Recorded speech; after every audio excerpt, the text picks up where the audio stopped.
آپ سبھی کو عبید کا پیار بھرا سلام، آداب، نمستے۔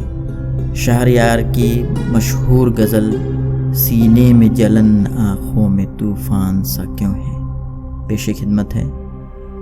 سینے میں جلن آنکھوں میں طوفان سا کیوں ہے، اس شہر میں ہر شخص پریشان سا کیوں ہے۔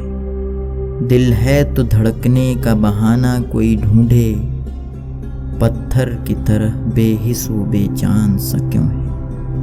تنہائی کی یہ کون سی منزل ہے رفیقو، تا حد نظر ایک بیابان سا کیوں ہے۔ ہم نے تو کوئی بات نکالی نہیں غم کی، وہ زود پشیمان سا کیوں ہے۔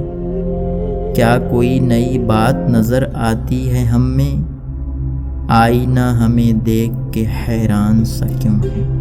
شکریہ۔